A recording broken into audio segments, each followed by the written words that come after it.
So the next session is our first of two panel discussions for the day. So I'd like to thank ReConnect New Zealand for their support with this session. And I'd like to invite to the stage first our moderator, Tracy Ryan, the Managing Director of ReConnect New Zealand, and our panellists, Teresa Poley, Project Lead Sustainability with Concove Tuhara. Come on up, everybody, and take a seat. Nick Edlin, Partner at Kerridge and Partners, and Gillian Blythe, Chief Executive of Water NZ. Don't forget to submit your questions for our panellists into the app, and I will remember to bring this up with me next time so that I can ask those questions. Welcome, everyone. Good to see you. I'm going to hand over now to Tracy. A round of applause, please, though, for our panel, ladies and gentlemen. Tēnā koutou koutoa, ko Tracy Ryan Aho. He Managing Director, Aho, he ReConnect. And look, I'm really delighted to be here today to facilitate this very exciting panel. And, you know, just even the title of our Decade of Action for People, the Planet and the Economy, you know, we're just talking about, and we're going to go through what does the leadership look like over the next decade in relation to being a catalyst and enablement to enable that to happen. And just some really thoughts from me, and it's interesting, I was sitting down this morning and also reflecting from Matariki over the weekend, and you kind of truly look at the past and you think about, you know, the present, but you also look ahead to the future. And, you know, we see a lot of different things play out over the weekend. And I have two young girls. I have a Saoirse who's 10 and Neve that's 14, and, you know, it's really, really probably paying a lot of attention what is happening at the world recently. And, you know, they have been doing school speeches this year, and they've picked topics like pay parity. My 14-year-old was her topic this year on pay parity, and we saw the Mind the Gap report that fundamentally came out this year. And my youngest has just done hers, which was on climate change. And, you know, and we know our kids are vested and deeply, deeply interested in major society issues, not only for themselves, but fundamentally are driving and looking to leaders to drive the change needed for which will impact them, how they live, and will continue to live, but not only that, for intergenerations to come. And it's interesting when they said to me this morning, Mum, what are you doing? I said, oh, I'm coming along to facilitate this panel. And it's interesting, Saoirse reminded me of her speech that she did, and she loves to always quote Dr. Seuss, and she had the Dr. Seuss quote, and she said, Mum, you have to quote my Dr. Seuss quote, which was, you know, unless someone like you cares a whole lot, nothing is going to get better, it's not. And I think we're all familiar with that. And, you know, I know my daughters in my role hold me to account in relation to what I do. They often ask me, Mummy, what do you do? And then go, yeah, well, what do you really do to a certain point, or what does your people do, right? Never mind what you do. But they are interested in what our role, the role of, particularly my role of infrastructure and ecosystem that sits around it, what are we doing that's fundamentally driving positive change, and positive change for the environment, from social, what we saw, biodiversity, all of the elements that sit into it, but fundamentally for the way that they will ultimately live and continue to kind of live. And to the point, the conversation came in the car the other day, do we think we will live on another planet in our lifetime? You know, will they see in their lifetime that because we have fundamentally won't be able to live in Earth anymore, are they, and they started that debate amongst themselves, are they ultimately going to start thinking about living on another planet? Which is kind of quite scary to a little point, right, in relation to it. Another thing before we get in, and I know we're going to talk a lot about this, but over the weekend, if you're a music fan, you would see Glastonbury is back on the cards again, and you would have seen that Greta Thunberg made a surprise appearance. And again, interestingly, I was looking at this morning, I thought of a quote, which I think is quite, maybe we'll talk about this a little bit in it. And she's a great quote, which she has many of them, but today what she said and addressed how many hundreds of thousands of people are currently at a music festival in Glastonbury. Time is start creating hope. Hope is not something that is given to you, it is something you have earned to create. It cannot be gained passively, from standing by passively, waiting for someone else to do something. It is taking action. It is stepping outside your comfort zone. And if it takes a bunch of school kids who are able to get millions of people on the street and start changing their lives, just imagine what we could all do collectively together.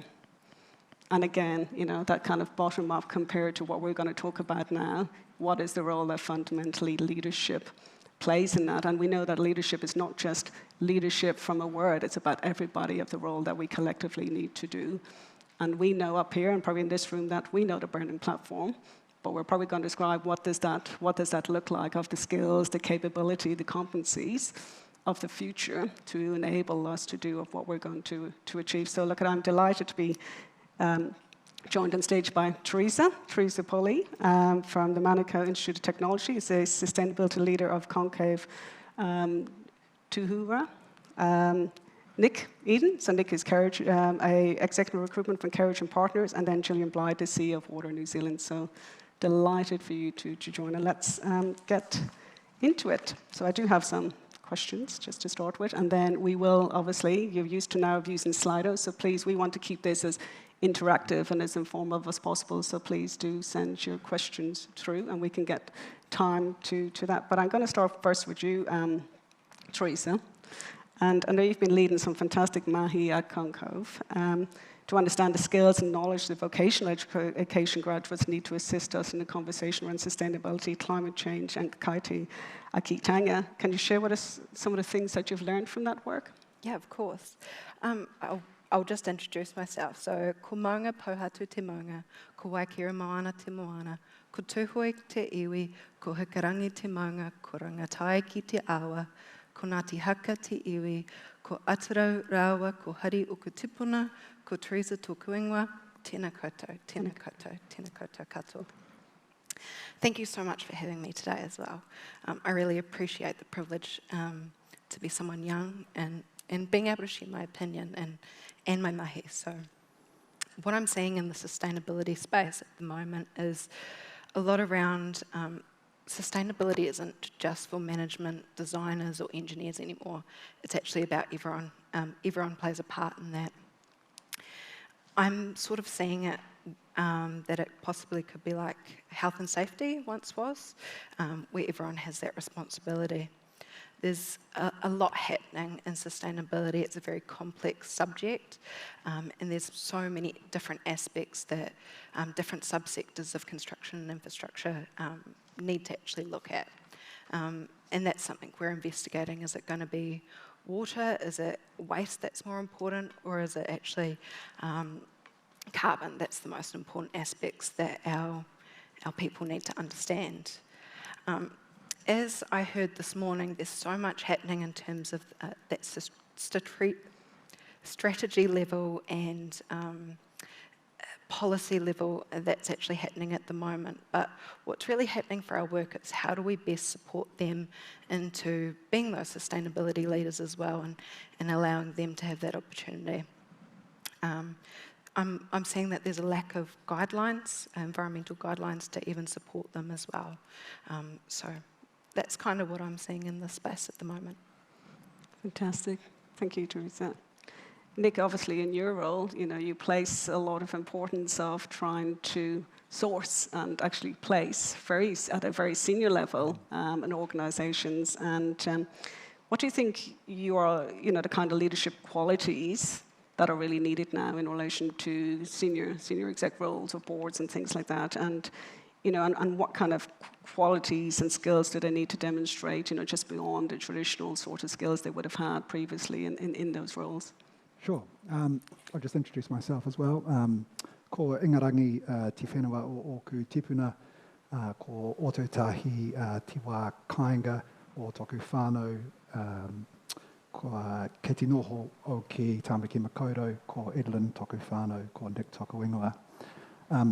Ngā mihi nui for the question. I think so a bit about our firm, we work primarily with boards on appointing chief executives or chief executives and appointing executive leadership team positions. So our perspective is confined to that sort of, I guess, the top end of the business. And I appreciate this this concept of sustainability and how it applies to talent has different elements to it as you go through an organisational chart. I'd say what we're seeing in terms of what boards are looking for when they're appointing chief executives is a much broader suite of skills. I think traditionally it might have been the case that a chief executive candidate could get away with demonstrating a strong track record in financial performance, subject matter expertise, and sort of generic leadership qualities. And I think there are more things now that are influencing a broader suite of competencies that boards are looking for. And what's interesting to me is it's some boards are very knitted into the literature around sustainability, and that will be a conscious part of their decision-making process or the way that they specify a role. But I think even if, my observation would be, even if they're not completely knitted into the literature, there's still just a cultural momentum that's been building. And you can pick out some artifacts from that, like the UN Sustainability Goals, Treasury's Living Standards Framework. You can go, and the way that wealth is sort of conceptualized in that. I think it's creating a kind of a momentum shift in the way that boards think about the leadership of their businesses. I think the other practical thing that we're seeing that is a spur to some of this change is the move to integrated reporting. So that's thinking about your business across a range of different capitals, and financial and the economic performance of a business is but one of those capitals. And perhaps a less tolerance for shortcomings in any of the capital areas. So, and I'll turn that around, more of a focus, I think, on the social and the natural capitals, particularly in infrastructure-based businesses where there is some form of public ownership, whether that's through a CCO model or something different. So those things like engagement with mana whenua, environment, obviously, engagement with the community generally, and just your broader sort of social license to operate. I think the other thing that we've seen as well is a definite move towards incorporating more te ao Māori thinking and principles. So kotahitanga as an example around culture, kaitiakitanga being particularly important for infrastructure-based businesses, and that creating a different set of expectations for what a leader should be able to respond to. And I think Adrian mentioned, and I've read somewhere that Adrian mentioned that sustainability should be considered as an overarching leadership competency. I don't think we're quite there yet, but I think we're definitely a lot further along the line. There's some observations that we've sort of seen from boards recently. Thanks, Nick. And there's lots of things I think you brought up that we probably can get into conversation around. Generally, I will get you to introduce yourself, but obviously, you in a leadership role and giving this sort of substantial reform and change that's happening in the water sector. And I imagine it's been probably talked about here, in terms of the skills and the capability and the skills, but we probably know there's a significant shortage of pipeline. And, if we kind of look at the figures in relation to what's ahead of us in our pipeline of work, particularly in the water sector, and some figures touted between 120 billion and 185 billion of investment over the next 30 years, which fundamentally gets us all up to 2050, and particularly around what we're trying to do of decarbonise our economy and et cetera around that. Given the true challenge that really does exist around the labour shortage, and then we're talking about the competencies, skills and capabilities of what is needed, to ultimately think about the future, it's a real challenge for us. And just understanding, what are your thoughts on that for us, to really be thinking about that now? What do we need to prepare ourselves now for? Yep. Okay, thank you. If I just introduce myself first, ko Derwent te awa, ko Chevan te monga, ko Duffield te whanua, ko Tumu Matua, Water New Zealand, ko Gillian Bai Tuko Ingoa.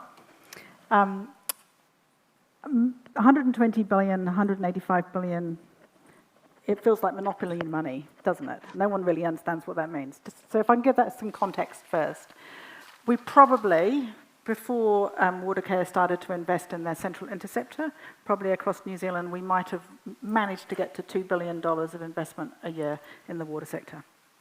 So we're talking about at least a doubling, if not a trebling or a quadrupling of investment every year for the next 30 years. And that fails to take into account climate adaptation requirements. So it's probably on the low side. Councils have got probably 10% shortages at least in the water sector.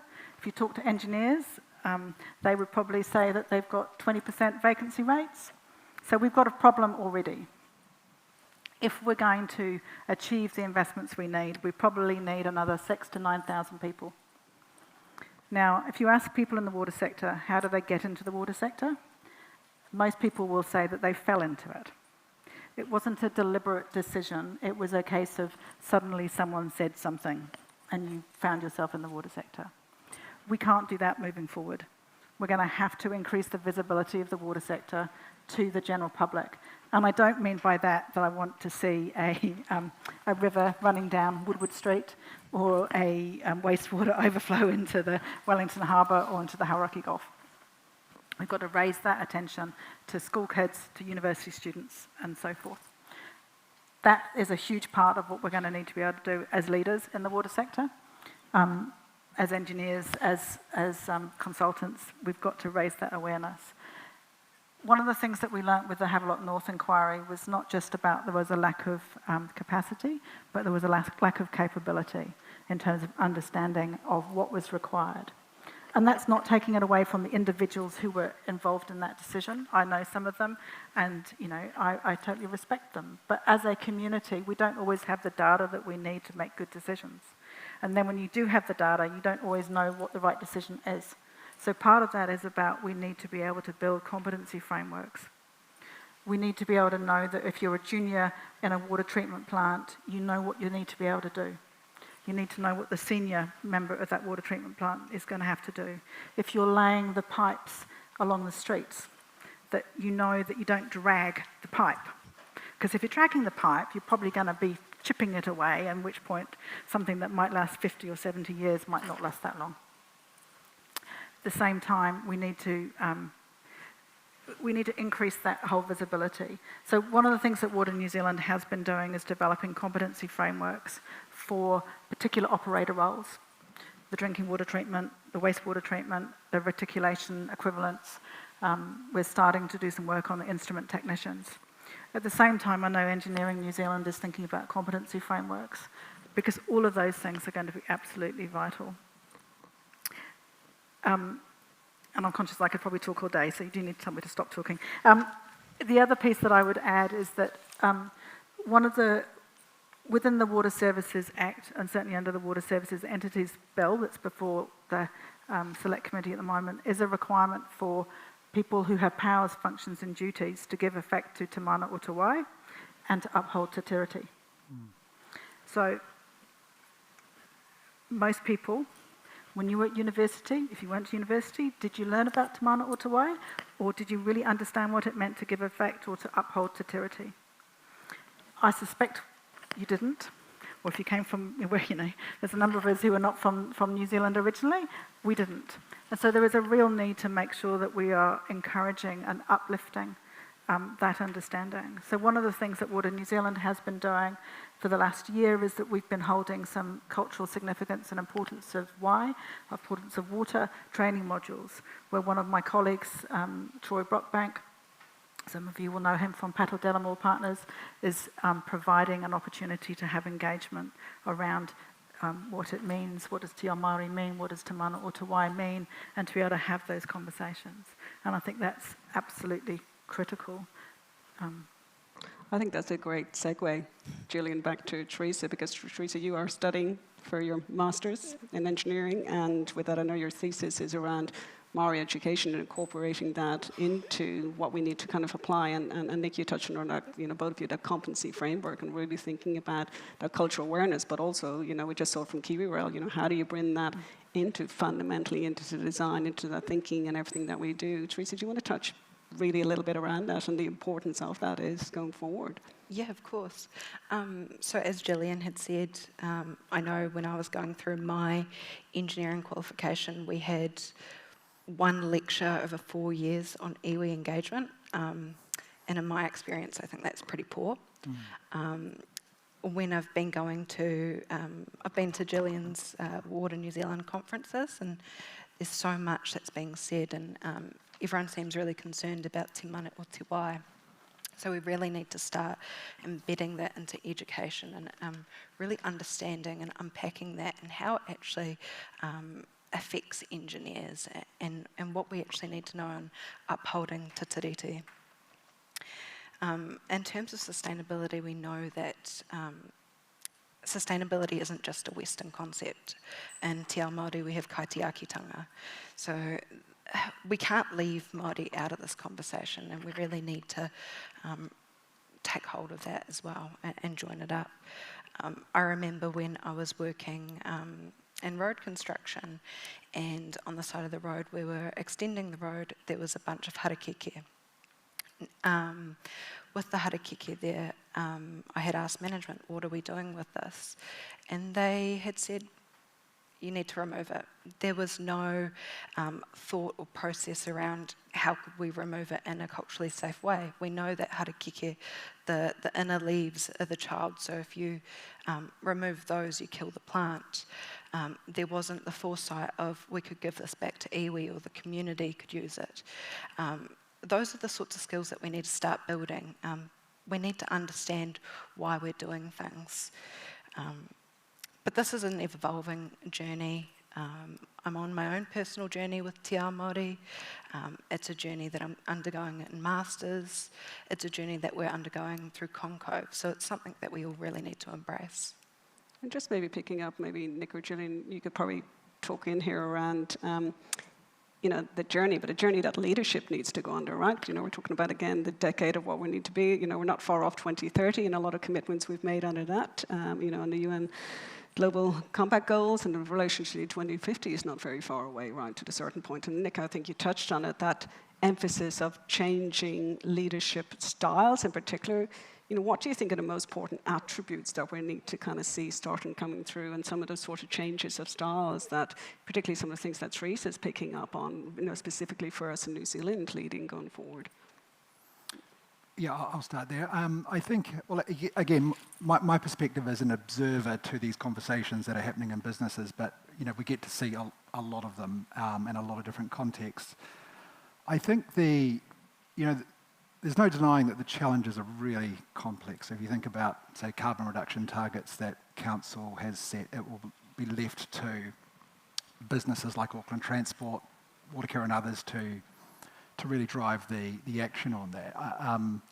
I think in terms of leadership style, I think while the challenge is great, what we're seeing and what the expectation is that there will be, with chief executives and senior executives, a greater emphasis on creating an optimistic view of the proposition or the challenge. So even though the challenge is a difficult one, I think you really do need to have that or demonstrate that sort of optimism that things can be achieved. And so I think, what does that mean for leadership styles? I think actually more storytelling is involved in leadership now. Now that might sound like quite a woolly concept, and you don't often see that sort of broken down and defined in position descriptions. But my anecdotal experience is that's actually something that boards and chief executives are looking for in their senior leaders, an ability to kind of create a compelling picture of the business that is vision and values led. Positioning the business as a positive agent for change. And I think that's going to be that style of leadership is going to be increasingly important in this sort of battle for talent that's going on in the market. I think, if you want to attract the best talent to your business, you've got to be able to really sell a vision of that business and where it's going and what it's doing in terms of its contribution. I think that value-driven and purpose-driven, we're certainly seeing that, coming through our organisations and any organisation that, and even the last couple of years, of people driven by their purpose and that sense of why they do what they do, and particularly how does that line a little bit in terms of, with an organisation and what we're driving, and that social licence to operate really becoming more and more important, or your handprint of what you fundamentally do across that. Yeah, I think the other thing, with the firm, we organised a sort of panel session the other week with a few different chief executives who'd lived through COVID as well, and just sharing their experiences on how that went for them. And we've gone through a tough period for leadership over the past couple of years, But there have been some really interesting things that have come out of it that I think affect leadership styles, right? And so this greater emphasis on sustainability will continually feed into this. But things like agile have been, there are some famous examples of where it's been done really well, but it's often talked about as a theoretical concept more than it's lived. And I think what COVID did is not necessarily implant agile as a purist concept into businesses, but it made businesses more comfortable with adaptive working. And so I think, again, leadership styles and how you respond to all of this uncertainty that's floating around, that ability to be able to change your mind, to be adaptive, and in a way for leaders to kind of, if you're really committed to distributed leadership and having people close to the problem sort of drive the solution, then there's a sort of a growing, I think, awareness that what is good leadership is sometimes stepping out of the way. Julian, prior to coming into the water sector, you have 20 years behind you in the energy sector. Can you draw from any lessons learned, from that, of what we kind of see needed now? I certainly think that the competitive energy market in New Zealand certainly requires a different set of skills to what it did when I arrived in New Zealand in 1995. I mean, not least in the sustainability space. When I left Meridian at the end of 2019 and then moved into the water sector. But one of the things that we'd done in 2019 was we'd done the TCFD reporting, the Task Force for Climate-Related Financial Disclosures. That was something that if you'd said to me 10, 15 years ago, would be doing. No. That requires you to think about things on a long-term basis, to be able to understand your risks, to be able to put financial numbers to those risks and to make decisions. And so I think that's, something that is a skill set that more people need to understand, whether it's green bonds, whether it's the decarbonisation opportunities. As a business, you're going to be subject to those competitive pressures. I'd add in the Te O Māori Te Mana o Te Wai into the energy sector as well. I mean, the National Policy Statement on Freshwater Management is a fundamental to any hydro generator, and there's a real need to understand what that means. And then I guess one of the other pieces I would say is that, building on Nick's comment about agility, you can't sit on your laurels and expect just to continue to win business. There are so many new entrants in the energy sector that the need to be agile, to think about and to be able to release a minimum viable product, test it, explore it. If it's not working, fail fast, move on to the next thing. Those sorts of skills and being prepared to take some risks is something I think is a necessary part. Maybe, Teresa, just picking up on Julian's point there, and Nick, about that agility, and particularly for you who's studying at the moment and doing your master's, how well do you think that's coming through, in what you're doing at the moment, and particularly coming up, into organisations with these, very innovative ideas, all of that? Do you feel that looking forward and what you've seen, in companies like ourselves or others, are we quite there, or you on the ground right now thinking, actually, I'm looking up at this, and this is what fundamentally needs to change and drive that? How much do you think you can influence coming in to be able to do that? I was actually talking to someone about this earlier. I can't remember who, but we were talking about how, I think it was Hayley actually, we were talking about how we need to train our workers on the ground, or our people, about how to be that leader, and how do you approach management of, hey, this isn't going right, and how do you get them to listen to you? So those are the sorts of skills that maybe we're lacking at the moment. But I would like to touch on Nick around the storytelling and leadership. I think that's so important. Around being able to sell that story, understand the values, understand that why and that purpose of why we're doing something. When I was working in construction, I was talking to a roller operator, asked him what he did. He said, I roll the asphalt, that's all I do. And I explained to him, hey, do you know what that actually means? You're minimising the air voids. If water got in, you prevent rutting and those sorts of things. And he was like, oh, I didn't know that. That sort of empowered that worker. And he was like, oh, I'm a roller operator now. And those are the sorts of stories that we need to be able to share with our workers. And yeah. One of the things that Water New Zealand has done in the last year is we've released some digital badges. So these are like 4 to 6 hour online training courses. And they're essentially an introduction to drinking water, wastewater, stormwater.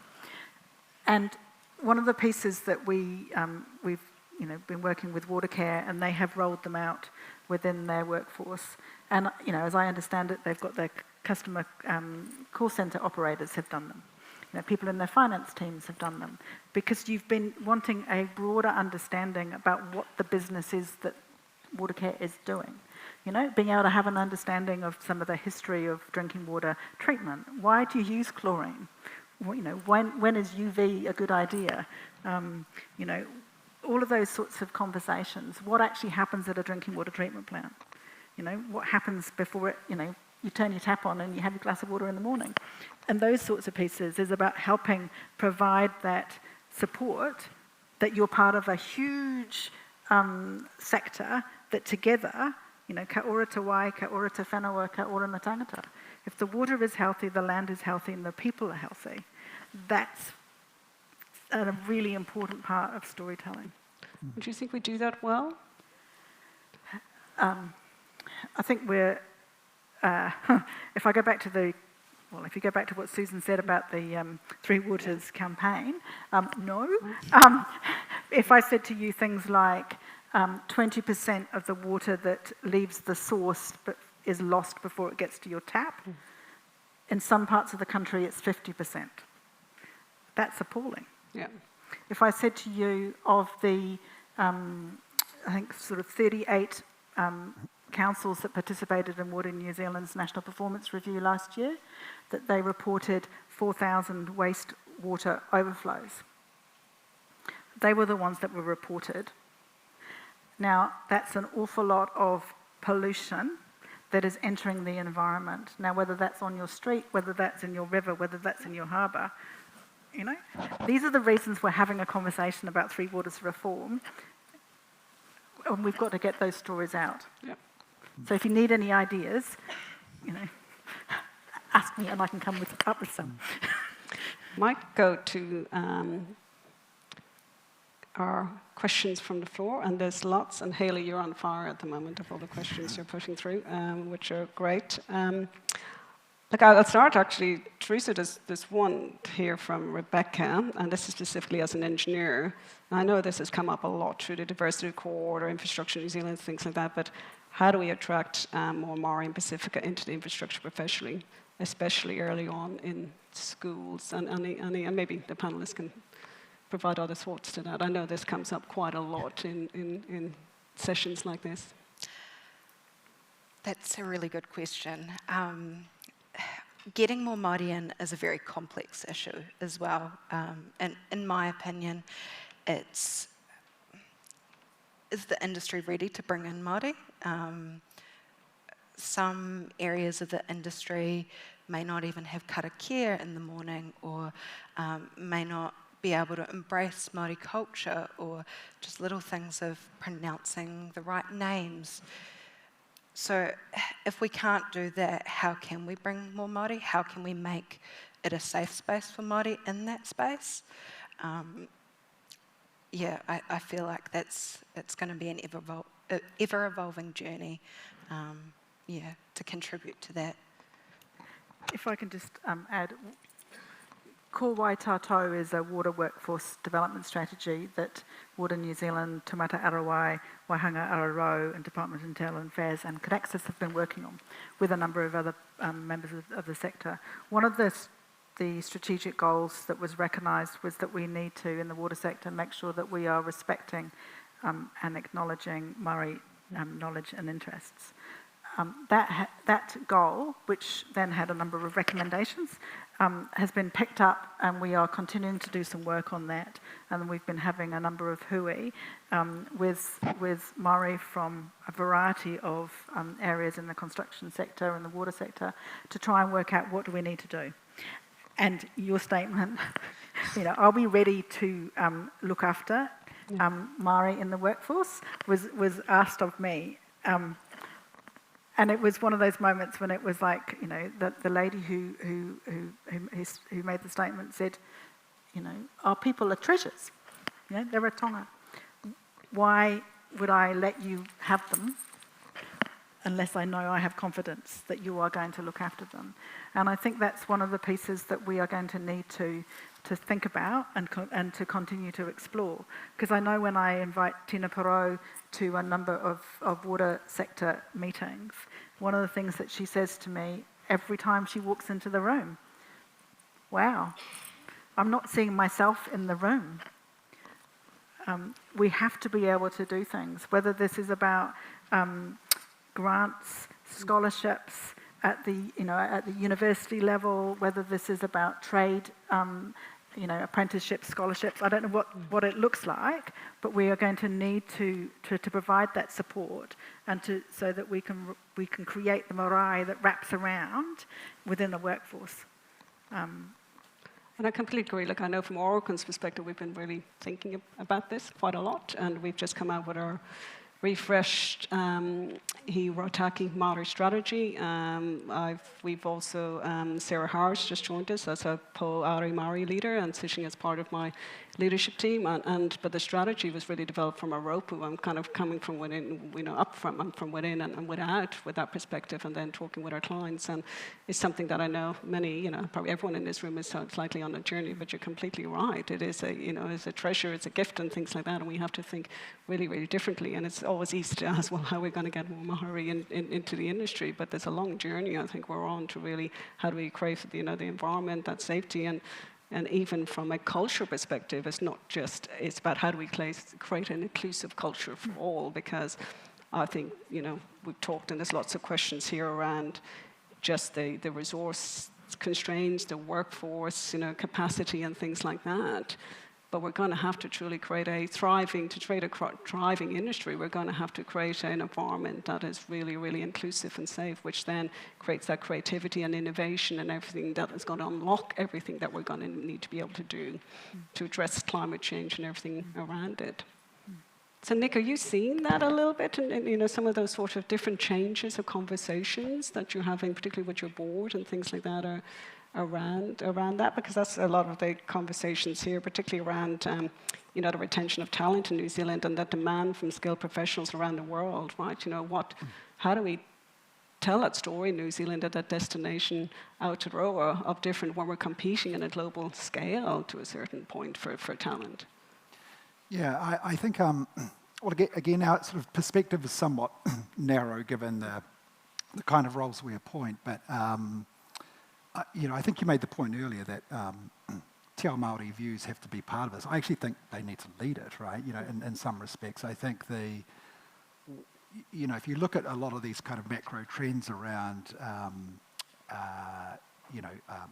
long-term thinking, around, infrastructure, the allocation of capital to businesses that can, or investment classes that can demonstrate that they are sustainable. These are things that have been sort of implicit within Māori business for a long time. So I think, we are learning, but there's definitely more that we can learn. I think the interesting thing we see is around the challenge of bringing in chief executives or very senior leaders from offshore into New Zealand, and how you actually kind of position the New Zealand leadership culture to them. It's a slightly different point to your question, but it's something that comes up in our business quite often. I think, one of the things that we see is when you think about sort of sustainability and I guess a leader's ability to contribute, there are some areas where I think overseas there are executives who operate in more mature systems around sustainability, and there's a deeper level of kind of thinking. I can think of businesses in sort of retail sector, for instance, where they have to think about sort of global sustainability across the whole kind of supply chain. So attracting that level of talent into New Zealand for leadership roles is something that's worth doing. In infrastructure, it's different again. I think the challenge that we're given from boards and chief executives is to find people who can fit the culture here. And that's a really challenging thing to do. And I think it's something we do every day. I think it sort of starts with looking for a kind of an open-mindedness. I think there's the observation I'd make, even with candidates coming from Australia, the concept of biculturalism as like not just as a constitutional construct is actually quite difficult for people to get their head around unless they've sort of lived and breathed it as part of a leadership culture every day. And so that point of sort of starting from a self-determination basis, right, is something that actually, we had to do a lot of kind of educating international candidates on. But yeah, I think I think it's what we see is it's still absolutely worthwhile conducting sort of international searches to bring international talent into New Zealand. But what we're very mindful of is assessing those candidates against the the social and the cultural considerations that they're going to have to be very conversant in order to be effective leaders in this environment. Just picking up on that, and this question here from Hayley, which maybe we can kind of move into, a little bit around education reforms is a great start, but as we're upskilling emerging professionals, how do we ensure that the managers and leaders are equipped to nurture the talent? So it's one thing, Nick, you're talking about the skills and that they kind of need to lead, but what is the difference, in terms of skills to truly nurture talent moving forward? We talk about empathy and compassion and agility and things like that, but it's a very caring sort of things. Gillian or Tree, any thoughts? I think one of the things that we need to remember is that the cohort that has joined businesses in the last 2.5 years has probably had a very different experience to ones that most of us were fortunate to have. I certainly know in terms of talking to a number of the engineering firms of them saying that, the graduates that joined might have been the high flyers, but they haven't necessarily been able to achieve what you would have expected from someone 6 months or 12 months in, because they haven't been able to come into the conversation. You haven't been able to say, come into this meeting, you'll get something from it. You might not be able to add, but you'll learn. And so I think we need to be ready to think about what has happened to our people in the last 2.5 years. I mean, I'm fortunate. I've got Water New Zealand is a really small organisation. We've got 10 people. We might have 2,500, en route to 2,700 members, and that's fantastic. But I can have that one-on-one conversation with my staff quite straightforwardly. It's easy for me to do the quiz at lunchtime, when we're all in lockdown. But you miss those sorts of things in a COVID world. And I think that's something that all of us need to be reminded, as we go through the next 6 months. And how do you think, maybe Nick and Teresa might have a view of, that new ways, of new world of working, and what does that look like? We know we're not going to go back to what pre-2020 was, and the world has fundamentally changed, and there's still continuous pressures from a macro environment, but how we work and the way that we kind of work, and there was great lessons learned, of how we kind of drove innovation. We could all work remotely, everything to a certain point, but there probably was that social cohesion which just wasn't connected, the way that probably, younger people probably in the office, losing that, learning from osmosis or overhearing, but even in sales, right, I've just seen that tension starting to rise within that. How do you think that's going to play out for us? And then how does that, how do we deal with the bigger burning platform issues to be able to address that, of really truly bringing people together and be at their best? Any ideas, Teresa? I guess what I could see, like in my opinion, I think we need to, as leaders, stop gatekeeping information and start mentoring. Troy Brockbank and I actually talk about it a lot around succession. In Māori culture, it's all about succession and providing the skills for the next rangatahi to come up as well. So we need to start being more open and sharing those skills, sharing that knowledge, so that we can continue on that journey. Oh, that's a great point. Yeah, I think it's about... I'm a great believer in sharing of information, making the opportunity for someone to take part in a special interest group. to have them participate, for them to be able to attend a conference, because the conversations you have, listening, or the conversations you have in the networking events, you learn so much. It's one of the reasons that we have a young water professional special interest group, and we've made a decision in terms of our conferences to have on our technical committee young water professionals, such that we are doing the upskilling of people who were reviewing the abstracts, thinking about the content and those sorts of pieces, because we need to be able to do that. Yeah, I think looked at from afar, the leaders that I've spoken to over the past wee while, and their reflections on how their businesses and they themselves as leaders sort of fared over COVID, I think it's pretty clear that a trend's emerged for me that the ones that have come through the strongest from a cultural perspective were the ones that had actually done the most mahi on culture before COVID came along. Right, so there was an inbuilt kind of resilience to the business, and I think that was what that's demonstrated as the importance of that investment in culture. So when you have something unforeseen come up, you've got reserves to draw on. I think where the situation perhaps culturally was a bit more fragile before COVID, that's just made the ability to respond to it all the harder. This question from Sam, and Sam asks, does the buzzword status of the term sustainability create any barriers to effective leadership of change? Sorry, can you just repeat the question? Does the buzzword status of the term sustainability create any barriers to effective leadership of change? So I suppose Sam is probably saying, when we use the word sustainability, does that create a barrier in a way to drive effective change?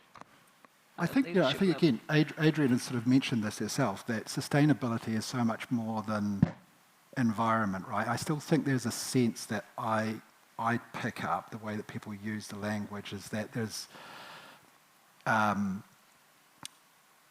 sustainability is still often used as a synonym for environmental climate, right? And that's definitely a part of it, but it's a much bigger concept. I tend to think of it as more of a holistic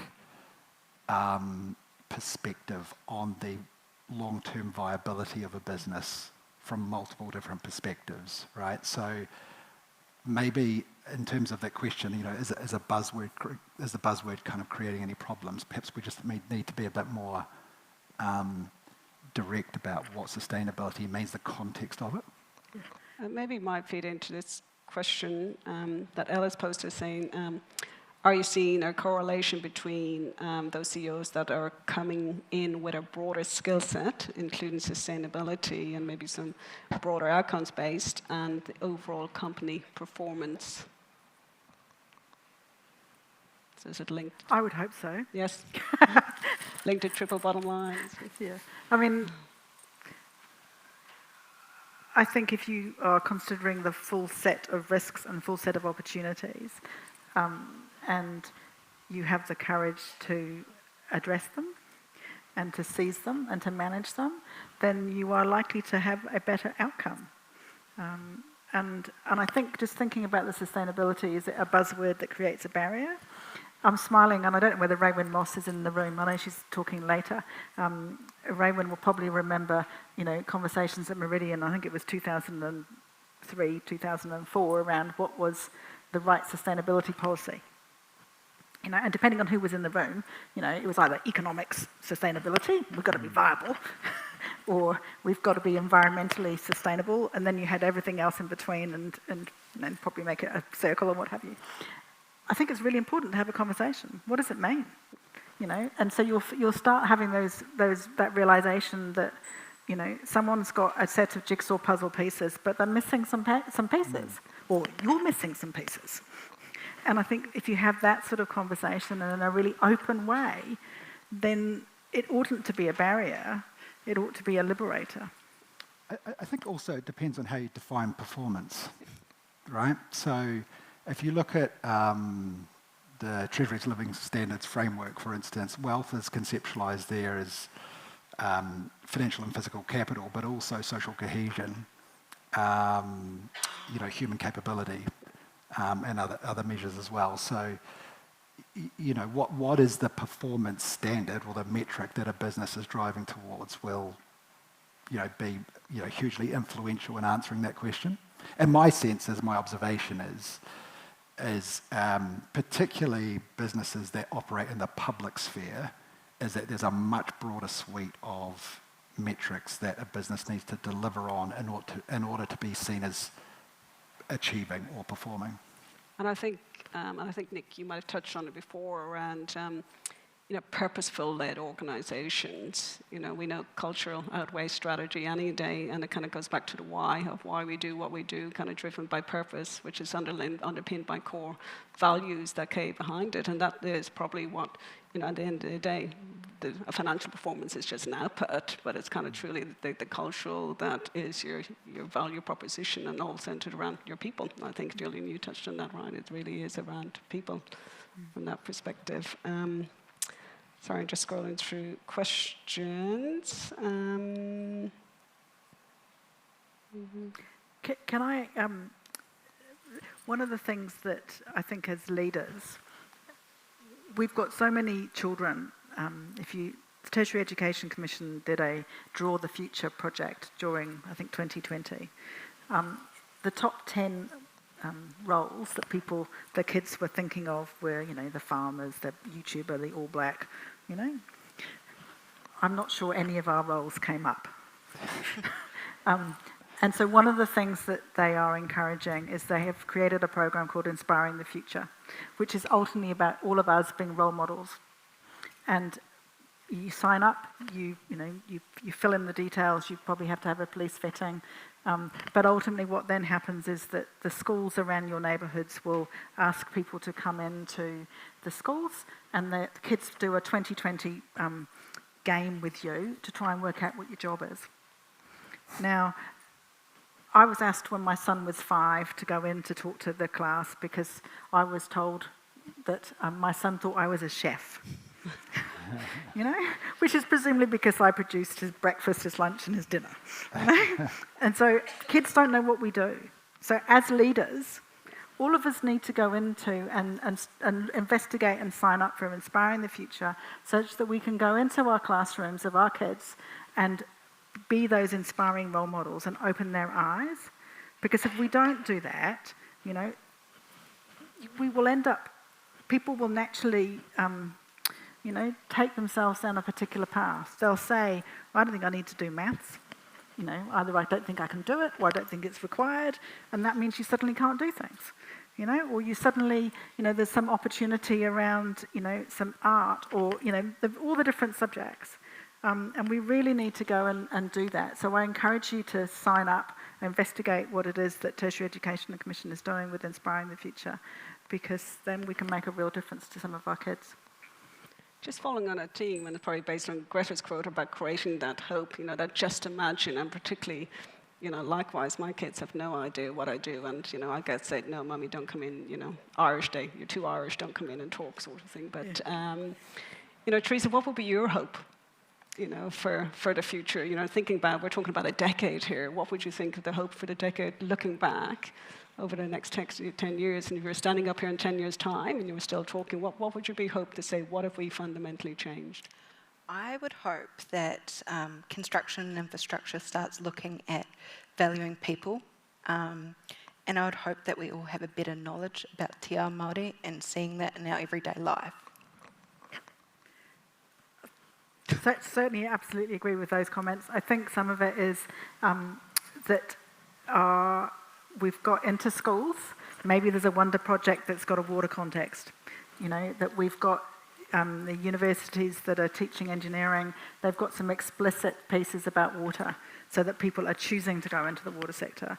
That absolutely, that some far more te ao Māori is being taught in our schools and our universities, such that we understand more and we can participate. And I think the other piece, along with the 6,000 to 9,000 workers for the water sector, I think Tina Poro talks about 6,000 Mataranga Māori practitioners are going to be required to do all the things that are currently anticipated under the resource management reforms, the three waters reforms, and all of those.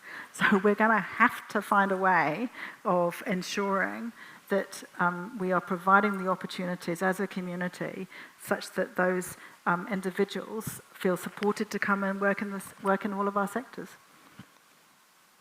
I tautaku all of that, and the only other thing I'd add is that we've made significant gain on addressing the sort of structural inequities that exist sort of across the field. And I suppose if I was to hope, our hope was that we're not here in 10 years' time having the same conversation, right? We were up here showcasing the story, that storytelling of fundamentally the shift we've created, right? I think everyone's aware of the burning platforms which fundamentally exist. We talked about a little bit around, the competencies and the capabilities and what's needed. But I think, Teresa, I think you're spot on, right? There is this nurturing and that bringing through quite quickly of that succession and realizing that there's a lot of different diversity and different perspectives and things like that we just need to be able to bring truly together to be able to address many of these big challenges faced with. And it's probably we're going to have to get very uncomfortable about that and accept that we are going to be uncomfortable about some of the changes that's needed, but that's okay, because that's fundamentally what's going to be needed to be able to address many of the issues that's going to be debated and talked about here over the next couple of days, what we truly are faced with. So I'd like to say, kai pai, ngā mihi, thank you. That was kind of really fantastic conversation. I've really enjoyed it, and I hope you have too, and enjoy the rest of your conference.